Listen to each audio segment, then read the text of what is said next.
प्रिय विद्यार्थियों, पिछले व्याख्यान में हमने वैदिक साहित्य का इतिहास में वेदों के विषय में सामान्य परिचय प्राप्त किया और ऋग्वेद और यजुर्वेद के विषय में भी कुछ अध्ययन किया, सामान्य अध्ययन किया। आज हम सामवेद जो संहिता है उसके विषय में अध्ययन करेंगे कि साम क्या है, कि साम का महत्व वैदिक साहित्य में, वैदिक संहिताओं में अत्यधिक इसे गौरवपूर्ण स्थान गौरव में माना जाता है। साम शब्द का अर्थ है ज्ञान अथवा गीति, कि इसमें जो ऋग्वेद के मंत्र हैं उन मंत्रों को संगीत प्रदान किया गया है और संगीत में होने के कारण सामवेद का प्रधान विषय गान पद्धति का वर्णन करना है। इसमें गान की विविध पद्धतियों का सांगोपांग विवेचन किया गया है तथा गायत्री आदि जो वैदिक छंद हैं उन सभी वैदिक छंदों में ऋचाओं को गीतबद्ध किया गया है। गान के साथ ही सामवेद को उपासना कांड प्रधान भी माना जाता है कि ऋग्वेद के मंत्र जब विशिष्ट गान पद्धति से गाए जाते हैं तो उनको साम कहा जाता है और सामवेद का मुख्य विषय उपासना है। इसमें सोमयाग संबंधी जो मंत्र हैं उन मंत्रों का इसमें संकलन किया गया है और वे सोम है, जो पुरुष सोम को जानता है वही वेद के रहस्यों को जानता है, कि सामान्य यो व्यक्ति स वेद तत्वम। तो इस प्रकार से साम का महत्व अत्यधिक है। गीता में भी भगवान जो श्री कृष्ण है उन्होंने स्वयं अपने आप को सामदेव को अपना ही स्वरूप बताया है कि वेदानाम साम वेदो अस्मि, कि मैं वेदों में सामवेद हूँ। और साम शब्द का प्रयोग दो अर्थों में किया है। एक तो ऋक मंत्रों के ऊपर गाए जाने वाले गान जो है उसको ही साम शब्द कहा जाता है और दूसरा ऋक मंत्र जो है उन मंत्रों के लिए भी जो साम शब्द हैं उन साम शब्दों का प्रयोग किया जाता है।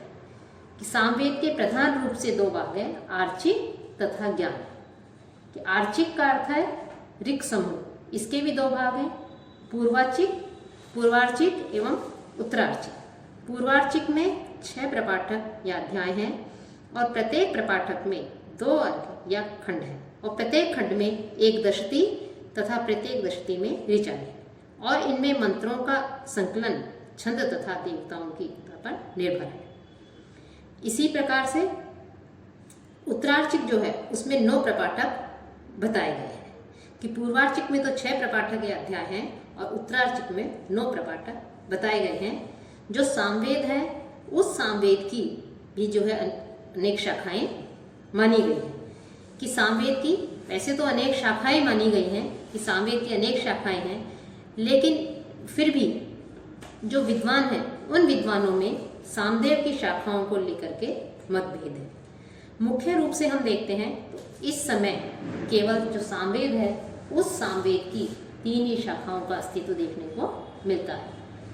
कि अनेक ग्रंथों में सामवेद की 16 शाखाएं भी मानी गई हैं, लेकिन मुख्य रूप से हमें अभी 3 शाखाएं अस्तित्व में देखने को मिलती हैं, कौथुमीय शाखा, राणायनीय शाखा और जैमिनीय शाखा। तो जो सामदेव की कौथुमीय शाखा है यह शाखा सर्वाधिक प्रसिद्ध है, लोकप्रिय है। कि स्वर गान की विधि, इसका ज्ञान भी जो है जो ब्राह्मण परिवार है इसका प्रचार कौथुमीय शाखा का गुजरात में अधिक है और काशी में रहने वाले जो गुजराती ब्राह्मण हैं उन ब्राह्मणों में भी इस शाखा का प्राचीन काल से ही अध्ययन चला आता रहा है। तो स्वर ज्ञान की विधि का ज्ञान भी इन्हीं ये जो ब्राह्मण परिवार आदि हैं इनके कुछ जो है लोगों तक ही अभी सीमित है। इस शाखा की तांडे नामक शाखा भी मिलती है जिसका किसी समय विशेष प्रभाव था। और जो राणायनीय शाखा है इस शाखा का प्रचार महाराष्ट्र में है। यह कौथुम शाखा से विशेष भिन्न नहीं है, दोनों ही, चाहे वो कौथुमीय शाखा हो या राणायनीय शाखा हो, ये दोनों ही मंत्र गणना की दृष्टि से एक ही है। केवल उच्चारण में कहीं कहीं इनमें पार्थक्य दिखाई देता है। कौथुमीय जो शाखा है उस शाखा की अपेक्षा राणायनीय शाखा का प्रचार कम है। इसके श्रोत्र तथा ग्रह्य सूत्र उनसे भिन्न है। अब तीसरी है जैमिनीय शाखा। तो जो जैमिनीय शाखा है इस जैमिनीय शाखा में बताया गया है कि जैमिनीय जो संहिता है यह नागराक्षर में भी जो है लाहौर से प्रकाशित हुई है।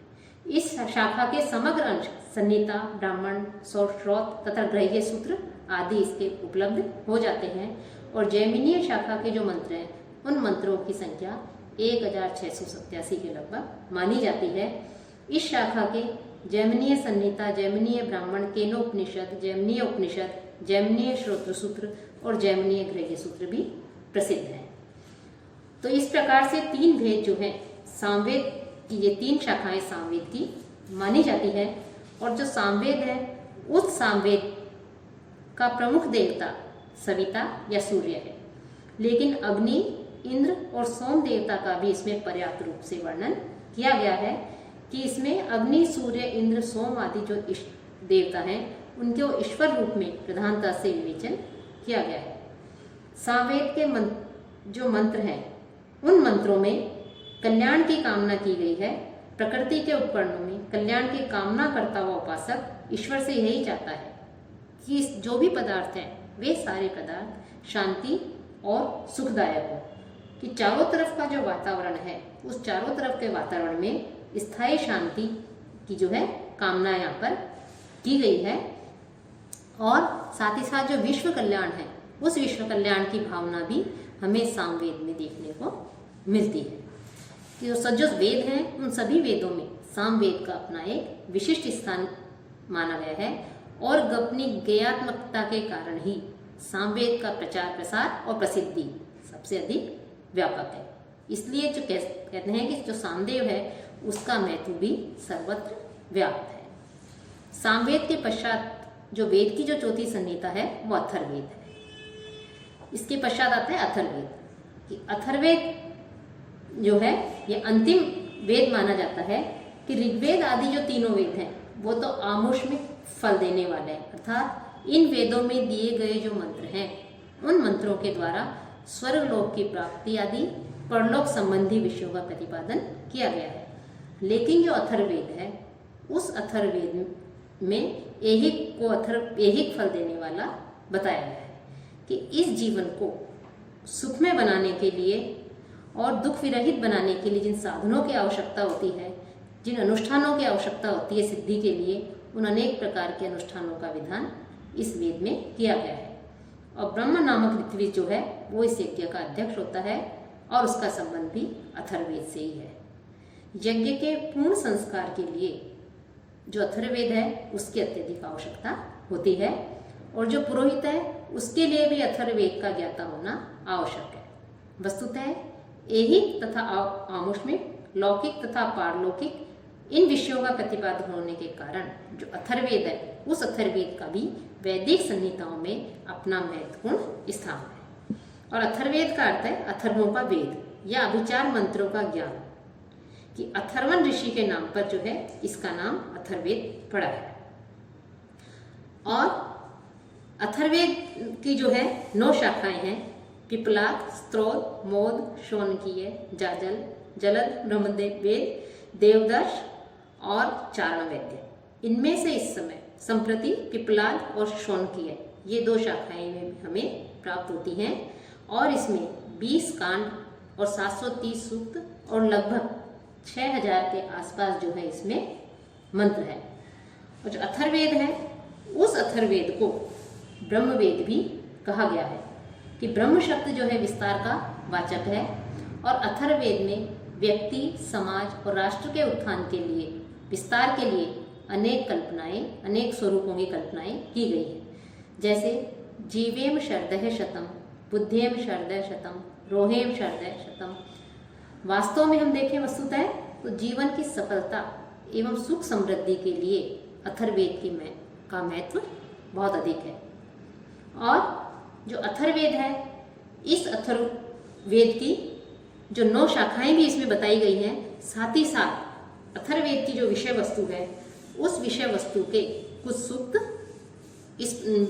उसमें जो है कुछ सूक्त भी हैं। उन सूक्तों में जो है मुख्य रूप से भैषज्य सूक्त, आयुष्य सूक्त, पौष्टिक सूक्त, श्रृंगार सूक्त, प्रायश्चित सूक्त और राजकर्मा, याज्ञिक, अभिचार, दार्शनिक सूत्र स्त्री कर्म संबंधी सूक्त, पृथ्वी सूक्त, राजकर्म संबंधी सूक्त, इस प्रकार से और ब्रह्म संबंधी सूक्त आदि अनेक प्रकार के पौष्टिकता संबंधी सूक्त जो पौष्टिक सूक्त के अंतर्गत आता है, ये सब जो है इसमें ऋग्वेद अथर्ववेद का वर्ण्य विषय हम कह सकते हैं कि अथर्ववेद का विषय विवेचन जो है वो अन्य वेदों की अपेक्षा नितांत विलक्षण है। और इसमें ये जो विषय बताए गए हैं भेषज्य, आयुष, पौष्टिकता, प्रायश्चित, स्त्री कर्म, राजकर्म आदि, इन समस्त विषयों का बड़े ही विस्तार के साथ सुंदर रूप में अथर्ववेद में जो है विवेचन किया गया है। वस्तुतः अथर्ववेद में संपूर्ण जो विज्ञान है वो विज्ञान इस अथर्ववेद में समाया हुआ है। तो इस प्रकार से वैदिक साहित्य का इतिहास में जो वेद है वो 4 वेद माने गए हैं, ऋग्वेद, यजुर्वेद, सामवेद, अथर्ववेद। और उन चारों वेदों के आधार पर उन्हें 4 प्रकार की संहिताएं मानी गई हैं, ऋग्वेद संहिता, यजुर्वेद संहिता, सामवेद संहिता और अथर्ववेद संहिता। और ऋग्वेद संहिता जो है उस ऋग्वेद संहिता के ऋत्विक होता होते हैं यजुर्वेद के अथर्वयु, सामवेद के उद्गाता और अथर्ववेद के ब्रह्मा माने गए हैं। तो इस प्रकार से 4 प्रकार की संहिताएं होती हैं जिनके विषय में हमने जो है संक्षिप्त जो है ज्ञान प्राप्त किया।